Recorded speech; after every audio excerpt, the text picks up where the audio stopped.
أعوذ بالله من الشيطان الرجيم بسم الله الرحمن الرحيم الطلاق مرتان فإمساك بالمعروف وتسريح بالإحسان صدق الله العظيم۔ امام بخاری رحمۃ اللہ علیہ نے بخاری شریف میں باب قائم کیا ہے 791 صفحہ جلد 2 پر من اجاز الطلاق الثلاث، 3 طلاق کے جواز پر باب قائم کیا ہے۔ 3 طلاق کے جواز پر باب قائم کیا ہے کہ 3 طلاقیں کو اکٹھی دے دے، جائز ہیں کہ نہیں؟ تو امام بخاری کہتے ہیں جائز ہے، یہ امام بخاری کا مذہب ہے۔ امام بخاری نے اس پر دلیل دی ہے الطلاق مرتان، طلاق رجعی 2 ہیں، یعنی 2 میں جو بھی گنجائش ہے فإمساک بالمعروف اور تسریح بالإحسان، پھر معروف کے ساتھ روک لے اور تسریح بالإحسان یا احسان کے ساتھ اس کو چھوڑ دے۔ تسریح بالإحسان سے بالاتفاق تمام مفسرین کہتے ہیں تیسری طلاق مراد ہے کہ جب اس بندے نے 3 طلاقیں دے دی تو اس کو پہلے خامد کے پاس ریسٹ نہیں ہے۔ حاشیہ نمبر 3 پر 3 شارحین بخاری شریف کے 791 صفحے پر کہتے ہیں کہ بخاری کہتا ہے کہ تسریح بالإحسان کا لفظ عام ہے، اکٹھی 3 دے دے پھر بھی 3 ہے، علیحدہ علیحدہ 3 دے دے پھر بھی 3 ہے۔ یہ میں نے ایک آیت پیش کی ہے اور اس کی وضاحت کے لیے امام بخاری کو پیش کیا ہے۔ دوسری بات، حضرت عمر اجلانی رضی اللہ تعالی عنہ نے اپنی بیوی کو 3 طلاقیں اللہ کے نبی کے سامنے دے دی۔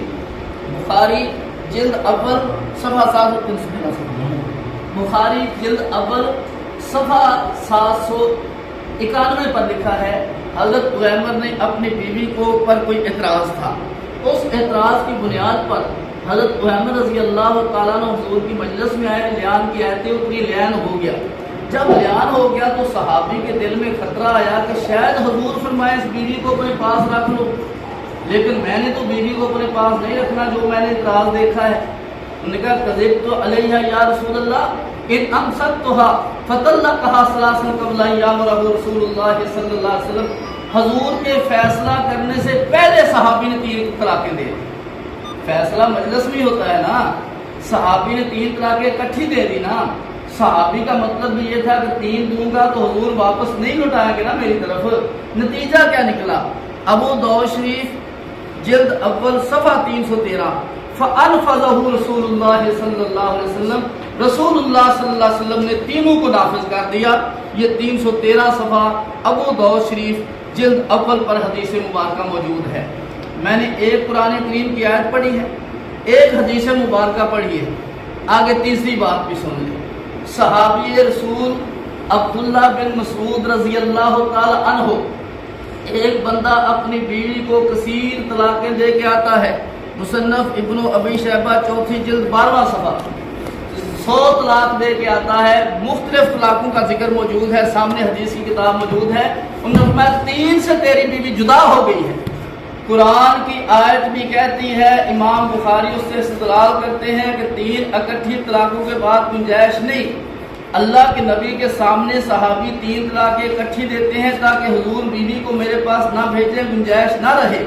اللہ کے نبی فرماتے ہیں ابو داؤد کے 313 صفحے پر فَأَنْفَذَهُ رسول اللہ صلی اللہ علیہ وسلم، اللہ کے نبی صلی اللہ علیہ وسلم نے ان 3 اکٹھی طلاقوں کو نافذ کر دیا۔ میں نے صحابی کا فتویٰ بھی بتا دیا۔ ایک بات میں نے یہاں اور عرض کرنی ہے، یہ دیکھیں یہ صحابی کا فتویٰ بھی صفحہ نمبر 12 پر لکھا ہوا موجود ہے۔ ایک بات اور عرض کر دو، یہ مسلم کی شرح میں علامہ نووی نے 478 صفحے پر لکھا ہے، امام شافعی بھی کہتے ہیں 3 ہوتی ہیں، مالک بھی کہتے ہیں 3 ہوتی ہیں، احمد بھی کہتے ہیں 3 ہوتی ہیں، مالک بھی کہتے ہیں 3 ہوتی ہیں، چاروں امام کہتے ہیں 3 ہوتی ہیں۔ 2 مذہبوں نے کہا 3 طلاق 1 ہوتی ہے۔